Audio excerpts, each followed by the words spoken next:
Chapter 30. At night, in the midst of a Halloween costume party, Pirates of the Caribbean took on a more menacing feel, something each boy felt as he entered. Flamenco guitar music echoed from walls that flickered in the light of dim lanterns. And while the mood was festive, the Halloween party was a special event, so the crowds were much smaller than usual. The result was an attraction with deserted hallways and a hollow echo to every sound. The boys hurried down a stone corridor. Finn had lost sight of Jez and her mother, just as he heard the older woman's raspy voice saying, "Over here." This was followed by a slight squeak of metal, a door swinging on hinges, and a resounding clang that reverberated off the walls. "You hear that?" Maybeck asked. The trio slowed. As they reached a sharp turn in the hall, Maybeck bent down, pretending to tie his running shoe, to let a group of eager teens race past them.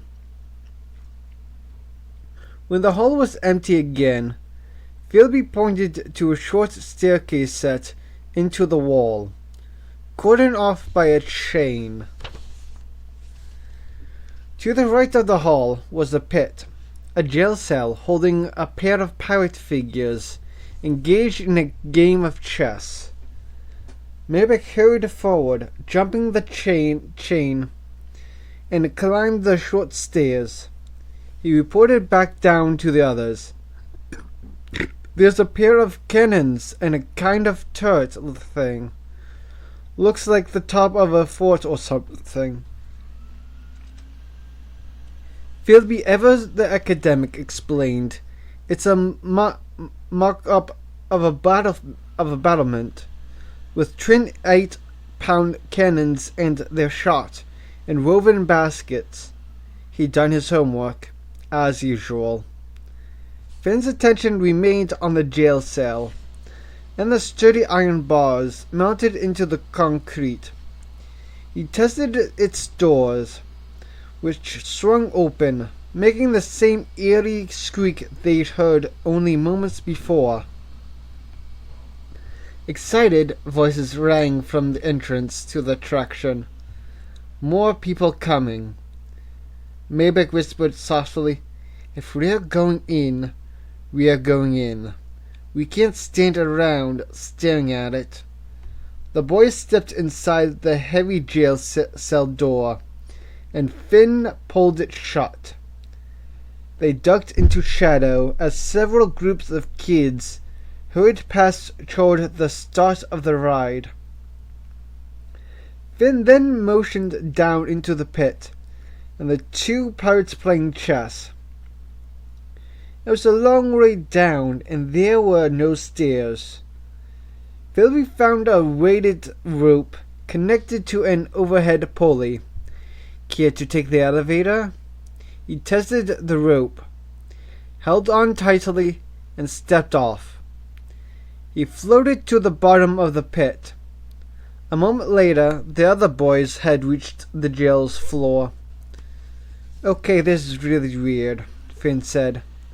"But I know this guy." He pointed to one of the pirates. He knew this figure from the laser battle. Looking more carefully, he realized that he recognized both pirates. He dared to reach over and gently poke the arm of the nearest pirate. Thankfully, it was a model, like a mannequin, and he relaxed. They emerged into a long, straight hallway that lay in shadowy twilight. Jail cells lined both sides. "It's a prison," Maybeck said. Finn stopped and examined a shiny piece of metal that hung from one of the doors. It turned out to be a padlock. A sparkling new padlock. Each of the cells was secured with a similar lock, all brand new, On further inspection, many of the hinges to the cell doors had been recently repaired. Fresh weld marks abounded. "This has all been fixed up," Philby said. "And recently. What's with that?" "Padlocks," Finn said. 100 padlocks stolen. Remember what Rain said? He recalled his father mentioning welding gear being stolen. The Overtakers. Philby handled one of the padlocks. "You're not saying..." "You want to explain it? Go ahead," Finn said. Maybeck said, "Listen, this makes sense. These cells are huge. Each cell could hold, 10, maybe 20 people?" The boys continued through the gloomy jail. Philby did the math. "That means you could lock up hundreds of people down here." "You realize that?" Finn said. "Park employees." "They're planning a takeover," Philby said. "They stole the locks, they fixed up the cells," Finn stated. "They obviously plan to use these." "This is exactly what Rain is afraid of," Philby said. "Now I get it. If they organize, and if they have real powers, it's possible they could take over the park." "And once they did," Finn said, "what would happen to the guests who arrived? It's not just the jail, guys. Welcome to the dungeon." Maybeck pointed to a door at the end of the jails. The door hung open, revealing a tomb-like darkness beyond. "And yes," he added quickly, "I realize how stupid this sounds." Finn remember, we're not crossed over. We're not going to turn invisible. We're not going to glow. We're not going to walk through walls. So if we run, we run." "I'm all over that," Maybeck said. They paused at the door and listened to high-pitched voices faintly coming through the darkness.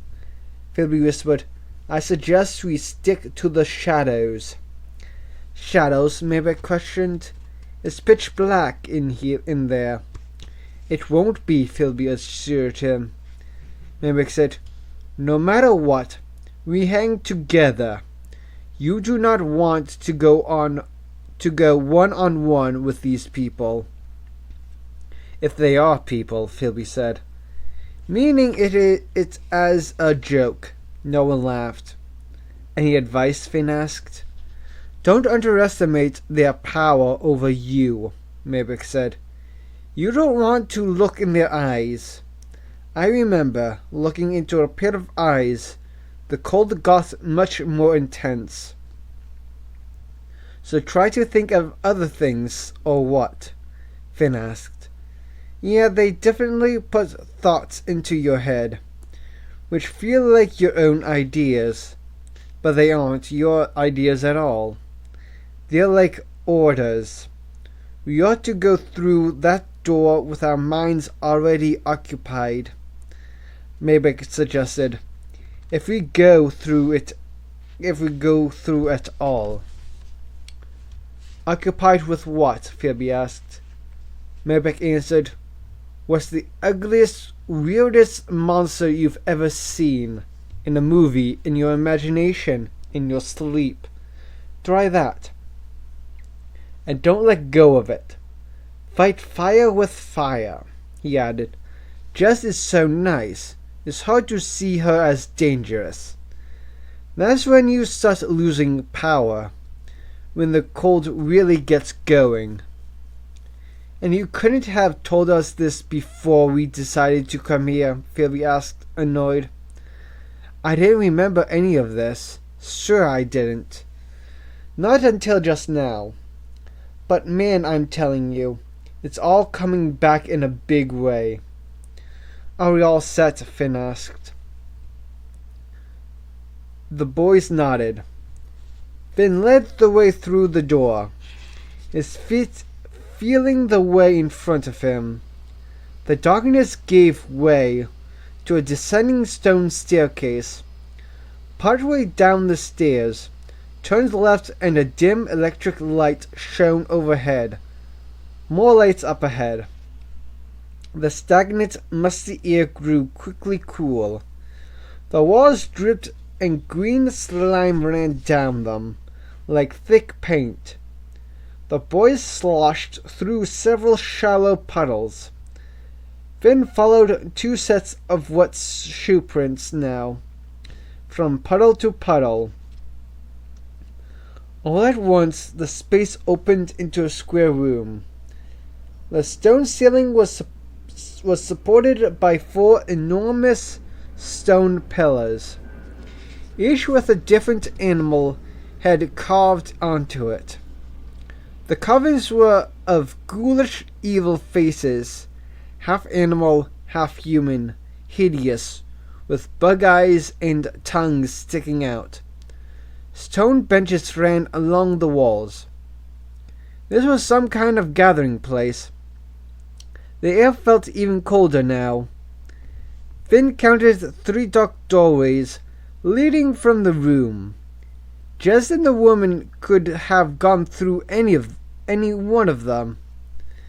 Phoebe dropped to one knee, looking for wet prints to follow. He crawled forward on his hands and knees, and ended facing the middle of the 3 doorways. He pointed silently. Finn nodded. The boys entered a dank, narrow tunnel with walls close enough to touch on both sides at the same time. It grew even gloomier. There was barely any light. A suffocating staleness hung in the air. Finn towed his way carefully ahead, encountering yet another short flight of stone steps. A single bare bulb lit the place where the tight passageway ended at a second. Vast open space. A room carved from sandstone.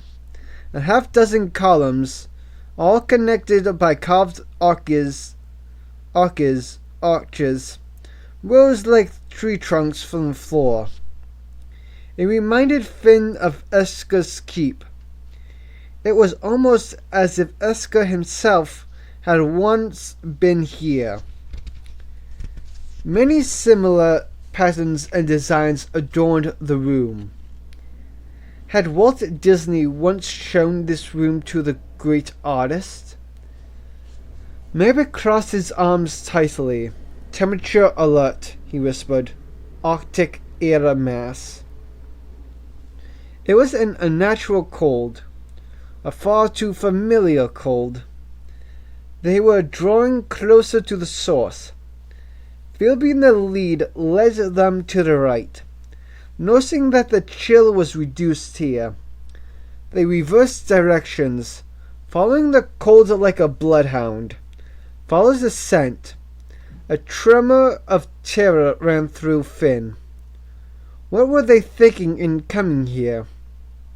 A spiral staircase that looked like a hermit crab's shell rose to his left.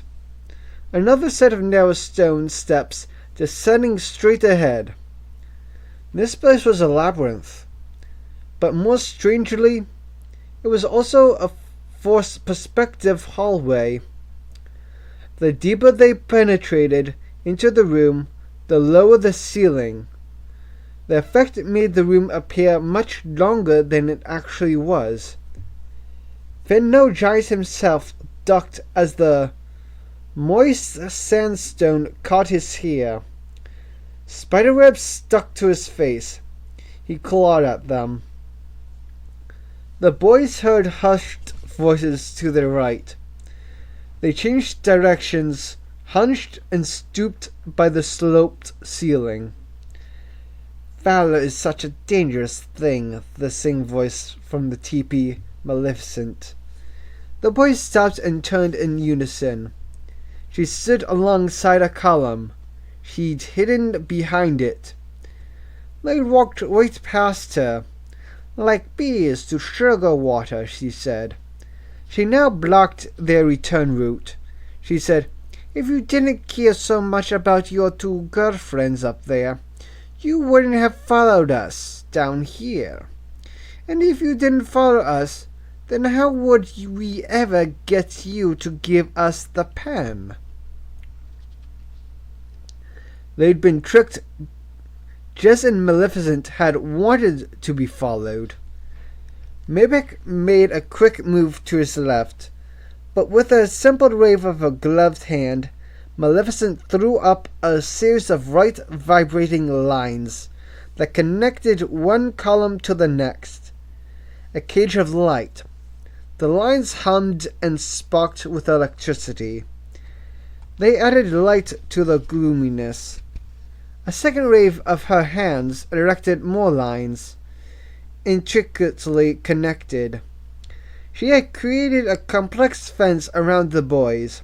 She said, "You are familiar with shock collars for dogs.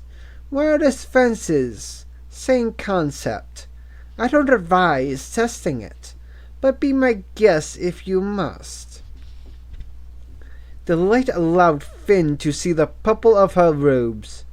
Too scared to talk, he summoned his courage, refusing to look directly at her, while at the same time keeping a monstrous image in his mind's eye. "We know you have it on you," she said. "You clever child. Now, place the pen down on the floor there. As soon as you do, your girlfriends will feel fine." Silence. Not even Maybec responded, with his usual sarcasm.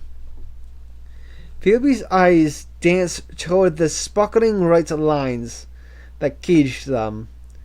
Finn could feel him plotting escape. Finn felt it worth a lie.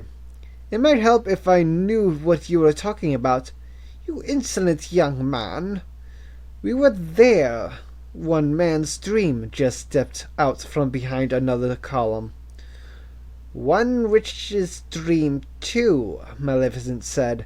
"These books grow so claustrophobic, don't you think?" Seeing these two side by side, Finn realized how different they looked. It was hard to believe Jez was this woman's daughter. And now he felt awful for doubting Amanda. Now she sat semi-conscious somewhere above them. "You two can go," Maleficent said to Philby and Maybec. She swept her hand to one side and the fence sputtered and vanished. "Amina Hayek Ablavestor," she chanted musically, then said, "When you reach the surface, you will remember none of what has gone on here. Neither the events nor the raid down. All you will recall is going to the restroom together. You don't know where Finn is. Haven't seen him in a while. Now go." The two boys remained rooted firmly in place. "No way," Phoebe said. "Silly, silly boy."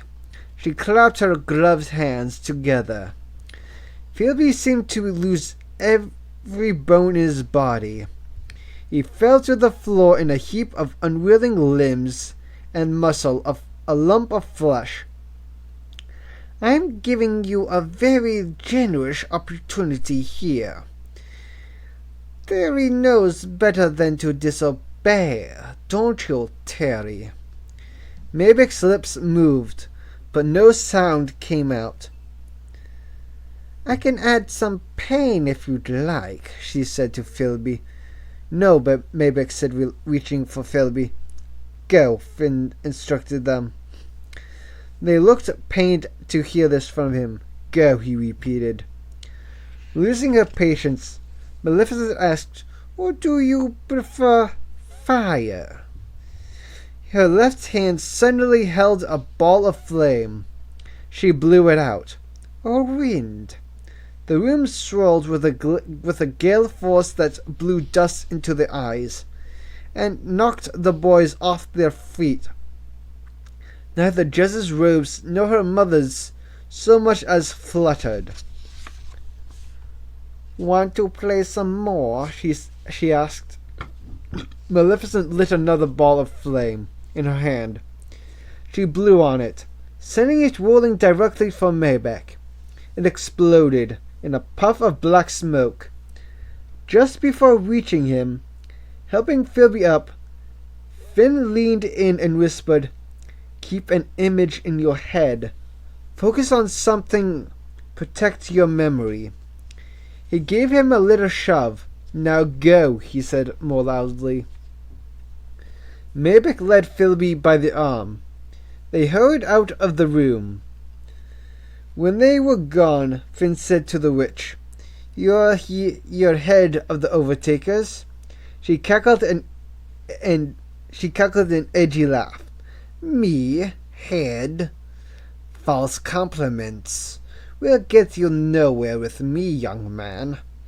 I am but a humble servant to she who lives within. My powers are so small and insignificant, do not waste your breath. I'm an errand runner, that's all." Finn felt his knees go weak. There was something more powerful than she was.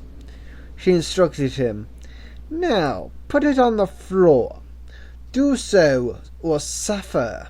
Your choice." "Make me," Finn said. Maleficent waved her right hand and Finn's cape blew open.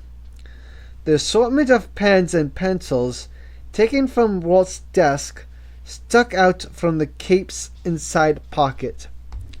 The witch turned away and the cape fell shut. "If you could make me hand it over, you would have," he told her. "But you can't. For some reason, you need me to cooperate. Why is that?" He flashed open the cape again, and again. She averted her gaze. "He protected against this, didn't he, Walt Disney?" Finn said, as he concealed the pens and pencils again. Maleficent dared to venture a look at the pens, her eyes sparkling as if Finn were holding $1 million in gold. He took hold of the pens and held them out toward her. Maleficent cowered away from him. "Interesting," Finn said. "You need one of these pens or pencils, don't you? But which one?" He stepped forward. She moved back, and away, ducking behind the nearest column. "The real krill can hurt you, can't it? Dull your powers." He understood then. This was how rain could stop the Overtakers. "It can stop your plans, this pen, can't it? You need to get rid of it. Destroy it. Even just its existence has threatened you all these years." "What do you know? You're just a boy. And we all know little boys shouldn't play with fire." With that, she pretended she was bowling. A large ball of fire rolled from her hand and across the floor at Finn. He dodged it easily enough, but then came a second and a third. Jez caught the balls of fire on the opposite side and bowled them back toward Maleficent. Finn, trapped in the middle, danced to avoid the flames. A ball singed his cape. He couldn't keep this up for long. He found himself hopping around like an Irish step dancer. "You will do exactly as I say," Maleficent instructed him, still bowling her fireballs at him. Finn understood what he had to do. Dodging the fire as he landed, he scattered several of the pens across the stone floor. A ball of fire tumbled toward the pens. "No!" the witch shouted. With a wave of her hand, The flaming balls vanished into wisps of black smoke, and the tangy smell that follows a lightning storm. So Finn thought, she doesn't want to destroy the pen, and she can't touch it herself. She has a use for it. But he's also afraid of its power. You think yourself so clever, she called out angrily. She walked right through his electric cage, straight for the pens. Finn drove across the floor, swept them up into his hand, and sprinted for the white sparkling fence. She had passed through without so much as a spark. When he was crossed over, Finn had been able to walk through walls and counter the currents of Splash Mountain by concentrating on the DHI essence of his crossed-over body. So why not pass through this electric fence unharmed? He focused on the single idea: I am light. I am nothing but light. Nothing can stop me if I am nothing but light. Nothing can harm me if I'm Ram. Reaching the fence at full stride, he was knocked back off his feet and onto the floor. He felt as if he'd been stabbed in the chest. Maleficent seemed to float, not walk. As she approached, she towered over him, scowling. The witch raised her arm, about to deliver a spell. Finn clutched the pens and jumped towards her. Lightning fast, he thrust the pens in her face. Sparks flew as the pens connected with Maleficent. She flew back and fell to the stone floor. "Your Grace," Jess called out. The witch lay on the stone floor, stunned. The electric fence sputtered. Finn stepped closer to the fallen witch, the pens held in front of him like a sword. She recoiled, expecting him to strike again. "Lower the fence," he instructed Jez. He never took his eyes off Maleficent. She seemed to be gaining her strength back. "Lower the fence, or I'll do it again," Finn warned. The buzz of buzzing white lines sparked twice more, and then vanished. "Release Amanda and Charlene," he told her. When Jess hesitated, he stepped closer to Maleficent.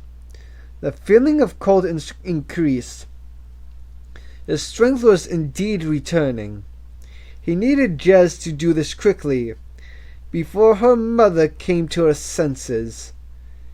He stabbed at Maleficent with a fistful of pens. A second burst of sparks threw her down again. "Okay," Jess exclaimed. She waved her hands. "It's done." Finn backed up and reached the stairway. A weakened Maleficent lifted her head and said, "We will meet again, young man. We have unfinished business, you and I." Finn turned and ran. 31.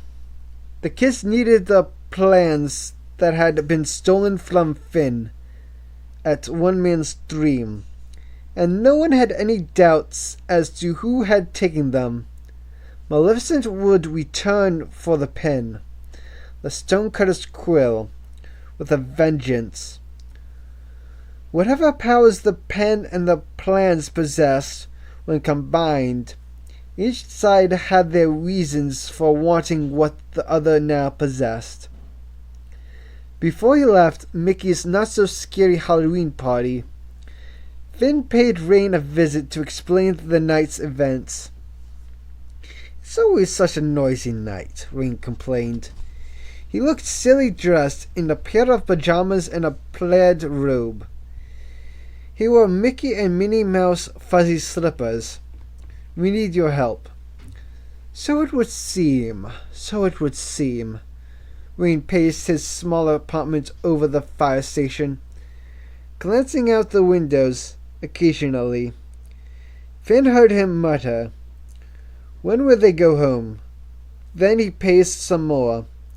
"Two birds with one stone," he said, now addressing Finn. "How's that?" Finn asked, impatient, to hook back up with his friends and leave the park. "I can help you. We'll help you. But it won't come without additional risk to us all. She has to be desperate to be bowling fire at your feet, revealing herself like that." He studied the pens spread out on the small dining table, where Finn had put them. "You will keep all of these, because they've obviously come in handy. Tomorrow's the day. They'll be expecting you by night, of course, because that's when you're usually here. So it can't be night. It must be day. Furthermore, if you're to secure the plans, then you must be a boy, not crossed over. But we can touch and hold things when we are crossed over. I can get those plans back. You can't do that where I'm sending you." Wayne countered. "You'll have to be yourself. The others as well. And you'll need disguises, or you'll get caught." Wayne paused, thinking hard. "Cast member costumes, you understand? Employees, each of you. I can help there as well." "But why? Where are you sending us?" "You showed me," Wayne said. "I might have never figured this out by myself." "Showed you what?" "Where's the one place that a reeking Maleficent can hide without being questioned?" "Here in the park. I mean, where in the park?" "Whatever ride, whatever attraction she's part of." "But that's the point. She isn't part of one," Wayne answered. "Her world is over at the studios. She's in Phantasmics. That's all she does here. That's one show. She turns herself into the dragon. Maybe in real life as well. I don't understand. I'm an old man talking to himself, that's all. Back to the important question. Where can she hide in the Magic Kingdom?" "Out in the open," Finn guessed. "Precisely. And if I were here, if I'd stolen these plans, and then led boys down to my secret lair, I would need someplace new to lay low. The boys might tell people about the dungeons. They could be searched. I could be caught. I need a place no one can find me." "But where?" Finn asked, feeling as if they were talking in circles. "We'll need all 5 of you to dress as cast members. You'll meet me at the Transportation and Ticket Center, bus stop number 5, at 9 o'clock tomorrow morning. Can you make that? Tomorrow's Sunday." "Probably. I suppose so." "Make sure you do," he advised. "What do you mean by 2 birds with one stone?" "We're going to use her own tactics against her. If you manage to get the plans, she'll come after you. She'll want to stop you from getting them to me, especially now that she knows you have the pen. So, you're going to lead her into a trap." His old eyes brightened. "You're going to use us as bait." Wayne looked at Finn. His features softened. "How terribly impolite of me. It has been so long, you see. We're so close now, so very close." He straightened up and looked Finn in the eye. "I need your help, yours and the others, in catching Maleficent. It is a task not without risk, but one I can assure you well worth the effort. If you're game. This is, I believe, what Walt had intended all along. The capture of an overtaker. The beginning of the end for them." He paused and allowed Finn to think through his proposal. Then he asked, "So, will you help me?" At 9 the next morning, Finn stood with the others in line at bus stop number 5 at the transportation and ticket center. A large bus pulled up. The door swung open, and from behind the wheel, Wayne motioned them inside. "Well," the old guy said, "hurry it up." The kids piled on, and Wayne shut the door and drove off. They were all alone in the otherwise empty bus. "There isn't time," Wayne said. "There's a bag for each of you." Finn's name was written on one of the 5 grocery bags. Inside was a costume. "Put it on," Wayne instructed. "Ladies to the back." Some blankets had been strung across the rear seats to provide the girls' privacy. "Gentlemen up front." Wayne turned the bus at the next corner, and the boys, all in various degrees of undress, had to hold on to keep their balance. Wayne picked up the microphone and announced so the girls could hear as well. "I'll bring you in around the back of the park at Frontierland. You'll enter the tunnels from there." "Tunnels?" Finn asked. "After that, it's up to the 5 of you, I'm afraid." When the boys were dressed, Charlene and Willa came forward. Willa wore an old-fashioned blue-striped dress and a puffy-sleeved blouse, printed with pastel flowers, the uniform of food service workers in Frontierland. Charlene wore a skirt and the top of a deckhand on the paddle wheel steamboat that circled Tom Sawyer Island. "Listen, all of you. There's a schedule in place we must keep to in order for this to work." Wayne was one of the worst drivers Finn had ever met. The bus nearly sideswept 2 cars, then veered left and scraped its wheels against the curb, before smashing back down to the roadway. "Okay, we're listening," Finn said, realizing that the old goat was agitated. Philby was dressed as a boatman on the Jungle Cruise. Finn was a newspaper boy from Main Street. Maybeck wore a turban-topped outfit from the magic carpets of Aladdin. Wayne pulled the bus over and threw open the door. Amanda boarded. "She is necessary to our plans," Wayne announced. Amanda looked Finn in the eye and then, without saying anything, took a seat in the middle of the bus. Wayne explained, "Amanda has the run of the place. She's not on the DHI watch list. She'll act as sentry and guide when you need her." Now inside the Magic Kingdom, Wayne slowed the bus next to a large white building that, according to its sign, had something to do with waste disposal. A wide metal tube, connected to the building, extended out from an earthen bank. A paved road led up to the rise to a very large double gate in the wooden wall.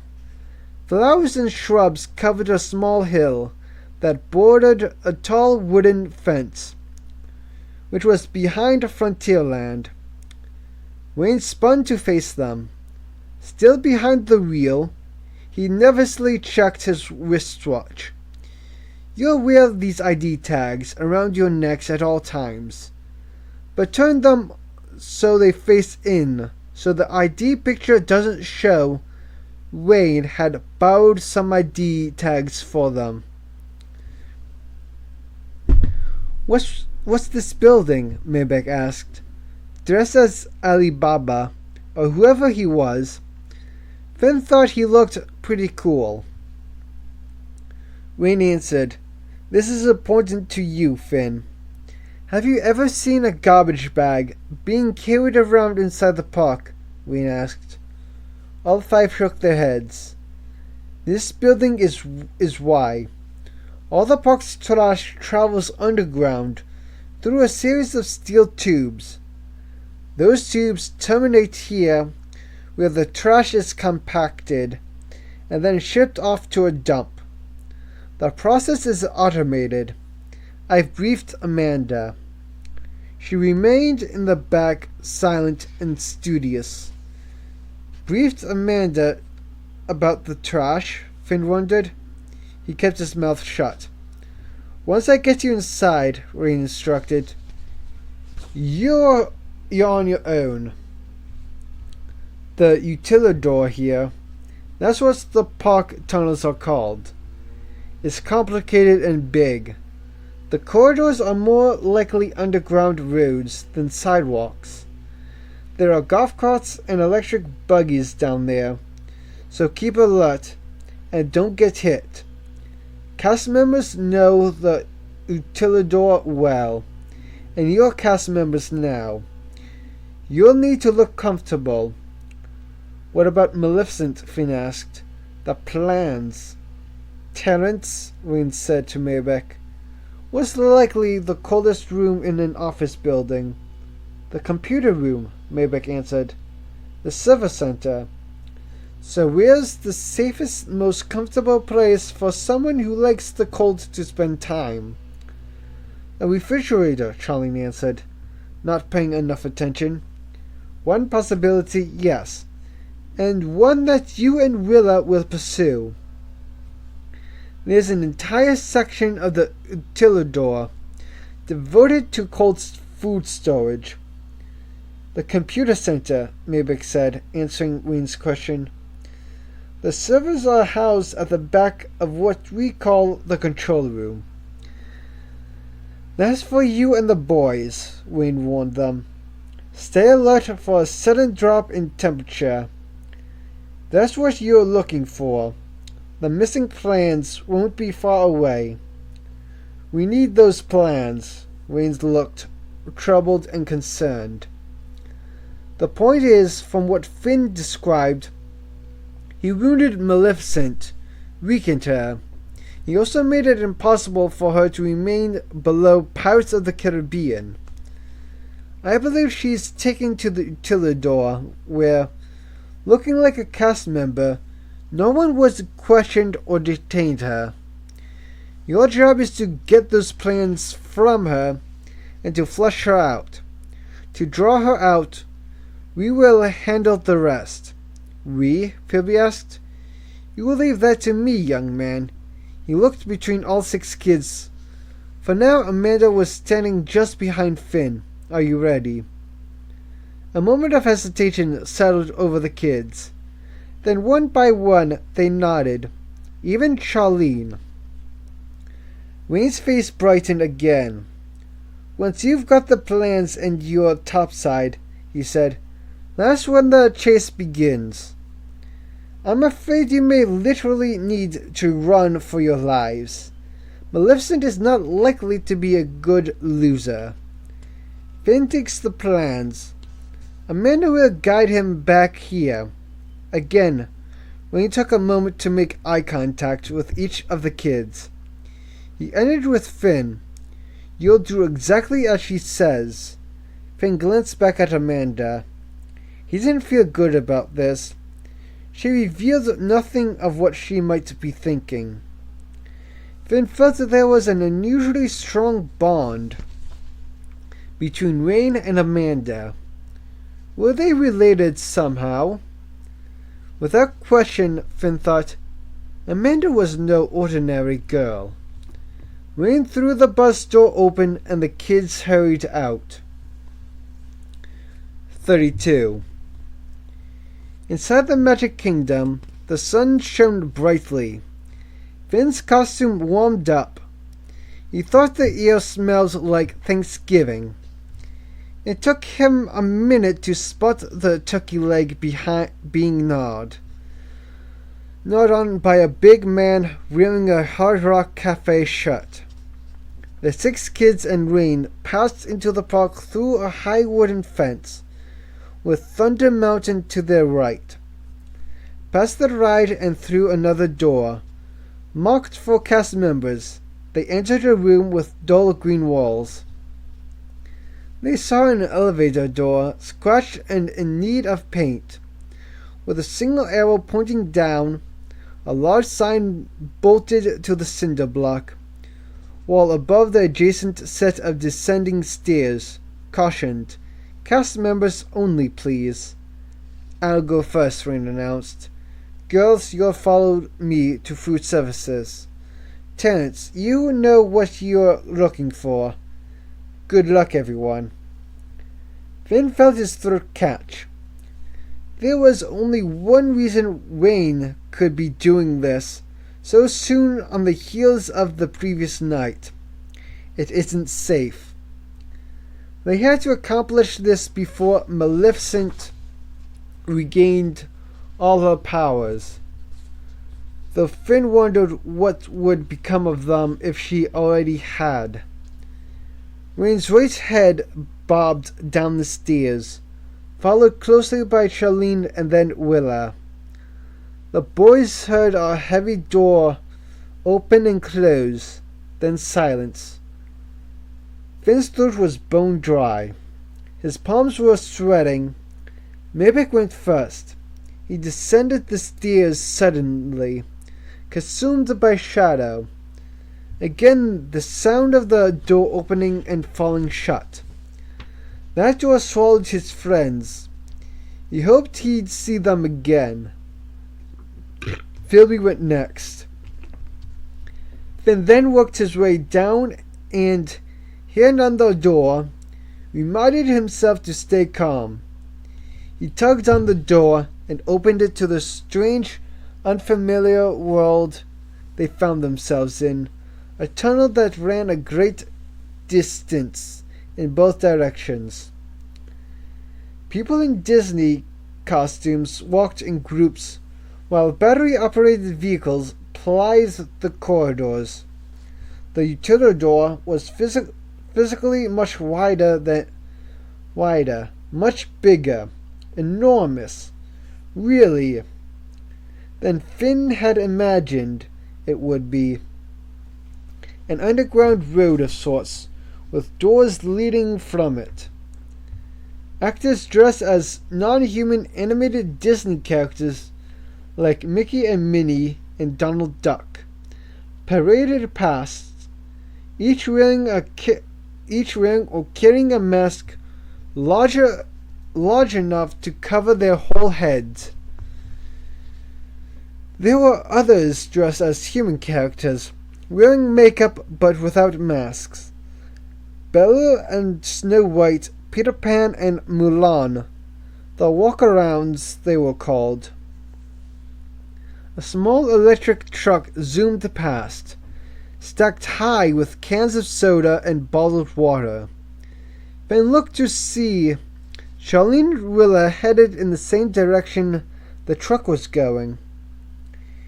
He followed a short distance behind Philby, who in turn followed Maybeck. The boys were now moving in the opposite direction from the girls. Overhead, along the tunnel's ceiling, thick cables and pipes hung. No Disney music played down here. Instead, the boys heard only the whine of the vehicles, the steady whoosh of pipes in ear, and the gentle murmur of voices. Finn passed a girl with Cinderella's hair and face, but she wore blue jeans and a tank top, not yet in costume. The boys walked briskly for well over 5 minutes, before finally coming to another tunnel. Maybeck followed the signs as Rain had told him. This new tunnel gradually sloped downward, leveled out and ran another 50 yards before climbing again. Then it dead-ended at yet another busy tunnel. Finn followed to the right, Philby and Maybeck just ahead. Offices and unidentified rooms lined the route. It was extremely busy down here. with people coming and going like worker bees. Finn caught a glimpse of a cafeteria. He passed signs for the property room, a barber shop, and a woman's hair salon. A city. The tunnel veered left. Phoebe and Maybeck slowed and pretended to read from a bulletin board. "It's just up ahead," Maybeck said in a low voice. "The timing is critical, because there's a coffee break coming up. Wayne thinks our best shot at getting in there is during the coffee break." Finn took a sip from a water fountain. Stinger looked down the hall. They waited. A few minutes later, 3 workers, 2 men and a woman, left the door marked control room. The boys approached the door and entered. Inside they faced row after row of steel shelving, like bookshelves in a library. Floor to ceiling, instead of books, the shelves were filled with thousands of tiny blinking lights. Red, yellow, and orange. Rack-mounted computers. It was chilly in here. Maybeck hurried down the second-to-last row, saying softly, "Wayne's point is that no one will notice Maleficent's cold aura in a cold place like this," he said. "The servers are in a back room." Sure enough, they soon stood facing several steel doors, all unmarked. Finn stepped forward and touched the back of his hand to each door in succession. The middle door was noticeably colder. Finn wondered for how many years, how many decades, Maleficent had been confined to these various tunnels and layers beneath the Magic Kingdom. It seemed no wonder she turned to the dark side of her powers. "How do we do this?" Maybeck asked, "now that he's led them here?" "I don't think we knock," Phoebe said. "Actually, maybe we do," Finn said, surprising the other two. He thought for a minute and said, "Have either of you ever run track?" Maybeck nodded. "How about the relay?" Finn asked. Maybeck nodded again. "Drivers, start your engines," Finn said. He pulled the boys into a 3-way huddled and told them his plan. "Knock, knock," Finn said loudly. "It's your favorite Disney host interactive," he announced. He kept one eye on the wall clock. The coffee break was scheduled to last 15 minutes. 6 of those minutes were behind them. No answer. 7 minutes gone. 8 minutes remaining. "I've come to offer you a deal." Spines of ice crept up the edges of the closed door. Finn could picture the witch standing just on the other side. His knees felt weak, but he had to go through with this. He raised his voice. "We're through. We're done, Wayne. He's an old guy who sent us here to steal something from you. But we've had a change of heart. We want to destroy the server, the computer that generates our DHIs. We don't want to do this anymore. Still nothing." Though the ice on the door thickened, "We don't know which server it is. We don't know what to do. You help us, without hurting us, and we'll give you the pens." The doorknob went white with frost. She was holding it from the other side. "You're thinking this is a trap," Finn said. "And you're right to think that. But it isn't. We just want to go home. We want to sleep at night. Please help us. And you'll have what you want." The doorknob turned. Maleficent stood in the doorway. She had not fully recovered from Finn's zapping her the night before. She looked older, slightly yellow in the cheeks. Behind her on a stack of more computers, Finn saw the scroll of plans she had stolen from him at One Man's Dream. Finn and Maybeck backed up a step. Philby was nowhere to be seen. "Which server?" Finn asked. "And we need whatever backup server they have as well," Maybeck said. "Once we're gone, we don't want them able to bring us back." Maleficent glared at them with her eyelids lowered menacingly. She was either half dead or ready to kill. "I'm sorry for what I did," Finn said. "I didn't know." Finn realized he'd zapped a good deal of the power from her. He drained her. She was like a battery running out of juice. She said nothing, just stood there, blinking, looking devilish. She gathered her strength and said, "Just likes you. Or I would have hurt you last night when I had the chance." "That's comforting to know," Finn said. "I'll put down the pens. You can have it. But first you'll show us the right server." "First, the pens," she said. "You think I trust you like that?" "And why should I trust you?" "This is your idea, not mine. Besides, once I have the pen, what threat are you?" Finn concealed his smirk as he shrugged. "Have it your way," he said.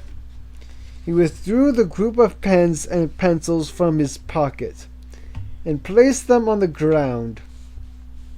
Maleficent approached them like a kid nearing a Christmas tree. She seemed to have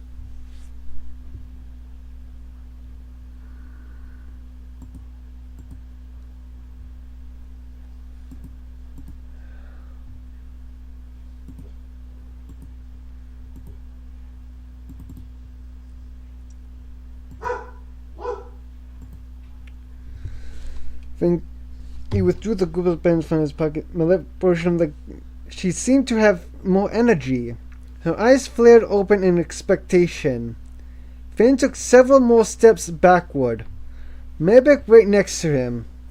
But behind Maleficent, the door to the back room swung slowly away from the wall. And there stood Philby. In his right hand, Philby clutched a fistful of pens and pencils tightly. Maleficent bent toward the pens on the floor, clearly cautious, but as she drew closer, she saw muttered brand names on the pens. She looked up through her fiery eyes. "Now," Finn shouted. Philby charged from behind and did just as Finn had told him. Holding the pens extended, he drove his fist into the witch. At the same moment, she turned around. A blinding flash erupted as the pens made contact. Maleficent rose from the floor and was thrown violently past Finn, and Maybeck and into the heavy black shelves. Maybeck sprinted forward into the back room, grabbed the roll of plans, and headed for the main door. Philby, stunned by what he'd done, passed the pens to Finn, leaving behind on the floor the pens the boys had collected from a desk at the front of the control room. Philby was next out the door. "What's going on here?" A big man blocked Finn's exit. Just then a shower of sparks and spurts of flames rose from where Maleficent lay, pinned to the computer shelves, impaled onto a stack of electrical outlets and surge suppressors. As electricity flowed through her body, beneath the smoke and spitting sparks, Finn saw her skin color return to a rich green. The electricity fed her. "What is that?" asked the office manager. Maleficent bloodshot eyes flashed open and locked onto Finn. He'd never seen eyes so angry, so mean and vicious, so powerful, and they were aimed at him. Only at him. The office manager staggered toward a fire extinguisher, hanging from the wall. Finn made for the door. Maleficent pulled herself loose from the metal shelving, as a shower of sparks cascaded overhead, and cried, "Ah, I needed that." She flew out the door, literally. The office manager fainted. 33. Finn hit the tunnel running. Behind him raced a blur of green and black as Maleficent sped through the air, her arm pointing in front of her and leading the way, closing the distance. The boys ran side by side now, Maleficent behind them, and closing fast. Like a shell game, the boys passed the plans back and forth between them, then switched positions as they ran and passed the plans again. For someone behind them, where Maleficent now followed, it grew impossibly to determine which boy had the plans. Then, just as Maleficent was nearly upon them, the boys split up, running in 3 different directions. Maybec mumbled, perhaps a little too loudly, for his own good, "I've got them. Don't worry, just run." Finn took an exit door to his left. He raced up the stairs at a furious speed. Glancing behind, no Maleficent. She'd followed Maybec. Finn broke into blinding daylight. He checked the tube of papers tucked into his wrist. Thrilled the plan had worked. Fresh air, park music followed. For a moment, Finn couldn't figure out where he was. A cast member door led out into Tomorrowland. That was wrong. He was out of position. Finn fled through the door and out onto a busy concourse. At midday, the area bustled with activity. A steady stream of guests and a chaotic mass of t-shirts, shorts, and the sweet smell of suntan lotion.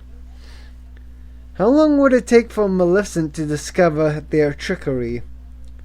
The plan had been to rendezvous with Amanda on the bridge between Tomorrowland and the Central Plaza. But which way? Finn had left the Utilidor via the wrong exit. He heard the crowd scream to his right. He was familiar with all sorts of sounds in the Magic Kingdom, but this particular roar sounded out of place. A second later, Maybec came out of the same cast members only door. He was out of breath and sweating. "She's after Philby," he told Finn. Another scream broke from the distance. Some little kids shouted, "Aladdin! Aladdin!" and cut through the thick crowds to reach Maybec, whom they mistook for their character. Maybec tried to get away from them. Parents called after their kids to be polite. A line formed behind Maybec as he and Finn set out walking. Maybec said under his breath, "We should have lost the wardrobe." "I don't know," Finn said. "Maybe we can use this." He handed Maybec one of the pens. "You're kidding me." The children caught up and surrounded them both, their autograph notebooks out and ready. "Sign some autographs, Aladdin," Finn said encouragingly. With clenched teeth, Maybec asked in a whisper, "How do you spell Aladdin?" Finn spelled it for him, as yet another excited scream pealed from the crowd, this time much closer. A sea of park guests parted to his right. A green witch, Maleficent. She walked quickly and deliberately, and was just scary enough looking to hold her admirers at bay. "Hand down," Finn called out. Maybeck ducked, continuing to scribble out autographs furiously. The green-faced witch and a following sea of fans passed them by. Finn backed away from the clot of eager children. "That's all," Finn said, though to little effect. Maybeck was suddenly hooked on this autograph writing. He made no attempt to stop. "Aladdin," Philby called out. "You're going to be late." Maybeck finally gave it up. He made his apologies, and he and Finn moved on. The crowd up ahead, the group following Maleficent, stopped, colliding into one another. This because the witch had stopped and turned. But why? Finn moved in the other direction. He came face to face with Jez. "Give us the pen and the plans, and we won't hurt you," she said. Several things happened at once. First, Finn spotted a group of 4 or 5 seagulls clustered atop a high white fence. Then he saw Amanda. She stood inside the same white fence.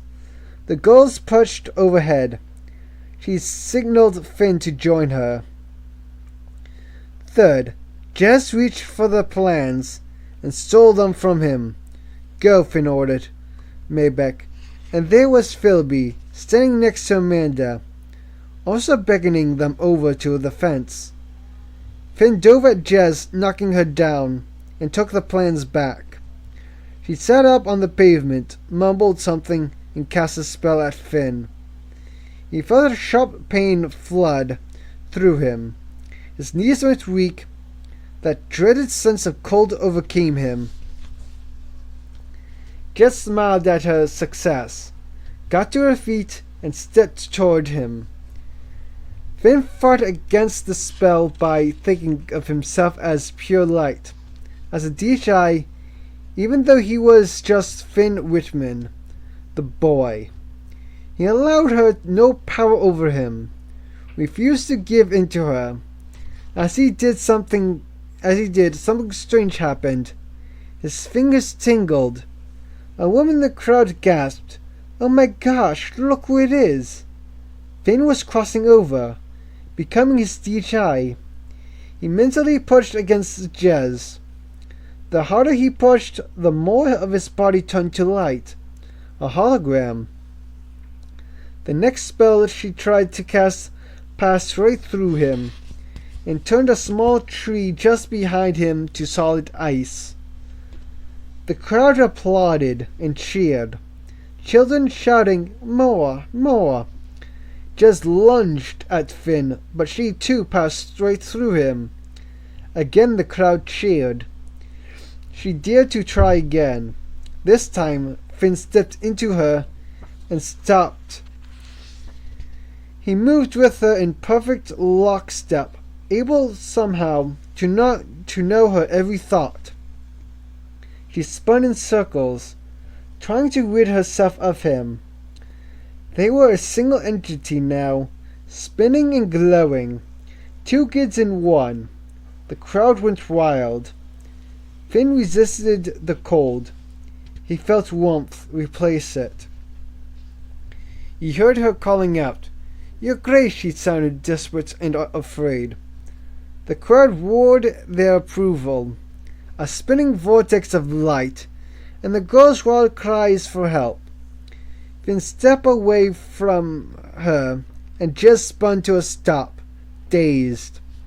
She raised her head slowly, while steadying her hands, her arms touching her forearms, as if they didn't belong to her. "I can't believe it!" As her eyes met Finn, she cried out, "I'm free!" "Free from what?" Finn wondered. "You did it!" Jez said to Finn, her eyes bright, her voice excited. "No more cold! No more Maleficent! You freed me!" With that, the most startling thing happened. Jess changed. She transformed before Finn's eyes. The crowd applauded as her hair changed color from jet black to a sandy blonde. Her eyebrows and eyelashes became lighter as well, and a few freckles appeared on her cheeks. She was without question a different girl, a beautiful girl, and yet familiar. Finn couldn't get over the feeling that he'd met her before, that he knew her, this new girl. And then as he glanced back to his friends and saw Amanda there calling for him, a spike of astonishment filled him, and he felt that the DHI dissolve, and the real Finn returned. Amanda's face filled with light, with an expression of joy. Finn had never seen tears filled her eyes. Finn looked back and forth between the two girls, Jess and Amanda, and it couldn't be. But it was. They were sisters. Twins, perhaps. Not identical, but close to it. Only then did he understand Amanda's efforts, her never giving up. Only then did he come to wonder if Amanda wasn't some kind of witch herself. A good witch. The crowd exploded into celebration. Maleficent Green's form streaked towards them. As Finn, a boy again, reached the fence, he faced Amanda. "Why didn't you tell me?" "You weren't ready," she said. Amanda stood in front of a large yellow cylinder sticking out of the ground, with a thick circular steel trapdoor on top. A number of warning posters instructed proper use. The others went ahead, Amanda said. "Go." Finn looked down. "But it's a trash chute." "Go feet first." She opened it. "Quickly, jump." She seemed distracted. Finn followed her line of sight. Maleficent had caught up to Jez, but Jez held her hands in front of her, and trying as Maleficent might, she could not get close to the girl. Raging with anger, Maleficent suddenly saw Finn. Finn asked Amanda, "Is Jez who I think she is?" "Jess, not Jez, not anymore." "How can we ever thank you?" The tears spilled from her eyes. "We couldn't break the spell ourselves." "Then she is, then you are." Finn's head swam, but he stopped himself as Maleficent raised her hand to cast a spell. Seeing this, Finn jumped down the trash chute. From high overhead, he heard Amanda's gleeful voice echo as he fell. "I'll never forget what you did." As he was sucked down the foul-smelling tube, Finn tucked the roll of plans away under his belt. He took a deep breath and gagged. He thought he might throw up. The tube reeked of rotting trash, gooey bits and sticky globs of rancid food and soggy litter stuck to him like leeches, licked his face and slopped into his hair and clothing. Again he felt himself gag. In the distance, far down the tube, echoing through the metal, Finn heard hoots and hollers. Maybeck and Philby. The suction spit trash into his face. He slammed into some kind of mesh gate, an intersection of converging trash evacuation tubes. On the other side, black garbage bags and trash raced past. Then the gate opened, and it was his turn. He tumbled down and rolled into the next tube, picking up speed, and headed off again. Upside down and backward, wind roared all around him. A garbage bag smashed into him. It broke open, its trash freed. Awful stuff raced around him and stuck to him. He braced himself just in time for another intersection. But this gate was open, and he moved into a third larger tube. Aluminum cans peppered his head. Cellophane and cotton candy stuck to him. Diapers, orange peels, sticky popsicle sticks. He somersaulted to avoid this stuff, and there, behind him, came a dull green light. It grew ever larger. It moved quickly. He was thrown into a back somersault, and he came around. He found himself facing Maleficent. Arms at her side, head forward, legs outstretched. Behind her, she flew effortlessly through the garbage tube, apparently unaffected by the suction. "Miss me," she wheezed. She lunged. Her ice-cold hand grabbed for the scroll. Finn kicked out and pushed her back. Her right eyes narrowed in hatred. She lunged again. Finn straightened himself out and gained speed. He briefly pulled away from her. Through the war, he heard her mumbled, "Anima transformator." Finn ducked as she flicked her wrist at him. A sandwich bag next to him melted and reformed into a rat. That spell had been meant for him. At once the rat came alive, its tail swiping, its little feet clawing for purchase. Maleficent closed the gap. Finn tore a hole in the garbage bag, scattering its contents. He heard a clank of metal not far ahead. Yet another gate. The rat scrambled and scratched at Finn. If he and Maleficent crashed into a gate together, she would have him in the plans. He felt certain of it. She wound up to deliver yet another spell, the two of them racing through the slimy tube. Finn grabbed hold of the clawing rat and threw it at her. Maleficent fought off the rat and came right for Finn. He saw a small white circle grow larger and wider. The end of the tunnel. Finn could smell fresh air, trying to buy himself time. He shouted at her, "You forgot something. Evil never wins in the Magic Kingdom." She called back, "That depends on whose magic it is."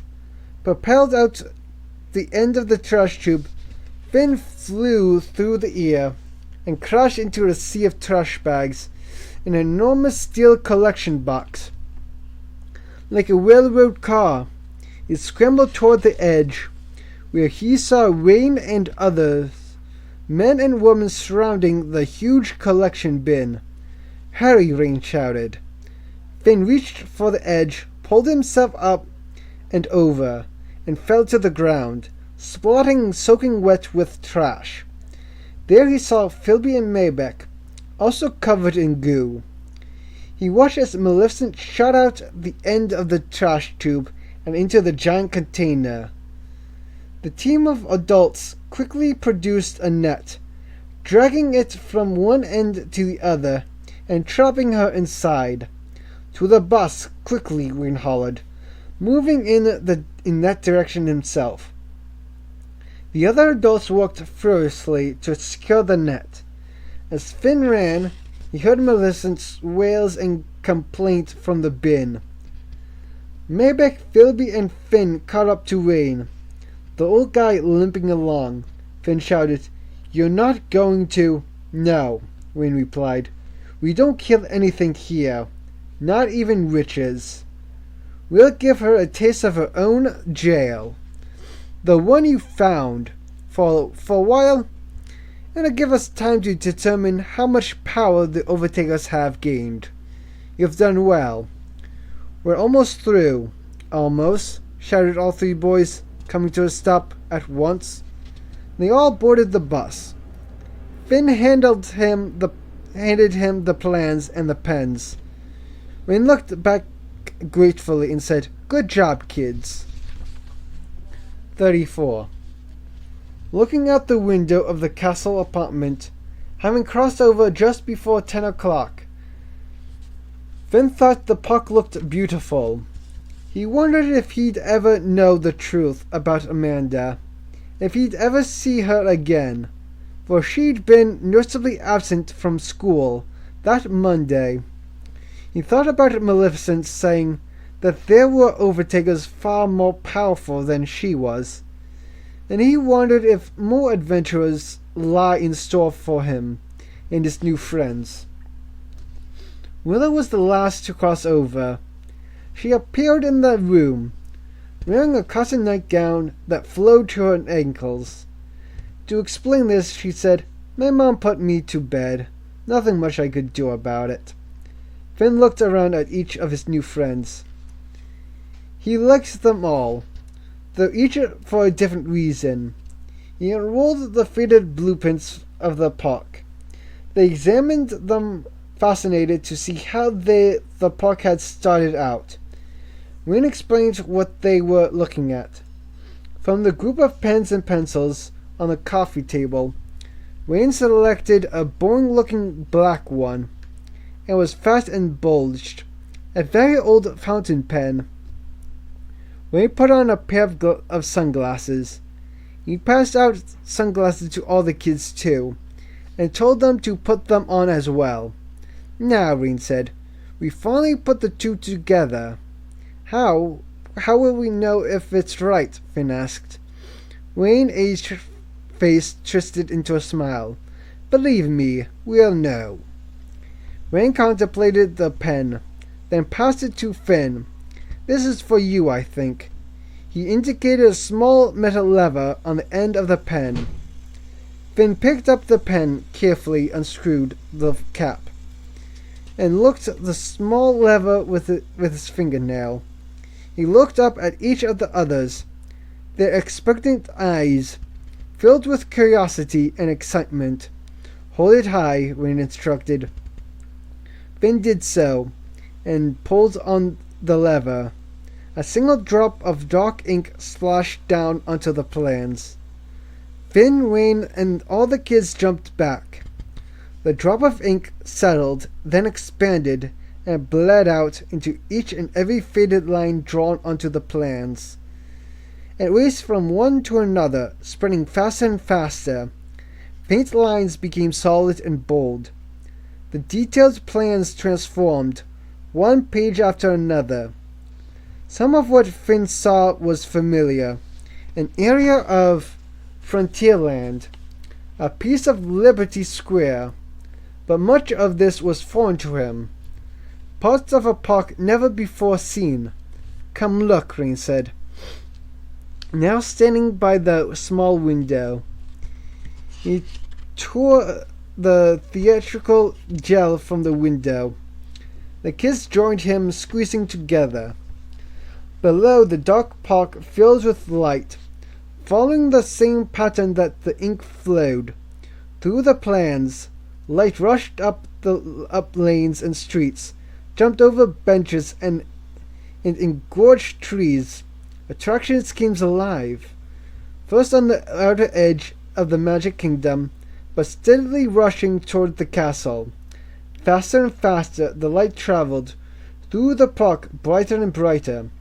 It arrived at the castle from all directions, a brilliant white light racing up the walls. The kids jumped back, blinded. The sky erupted with fireworks, throwing blazing color and light into the heavens, deafening explosions of blinding colors.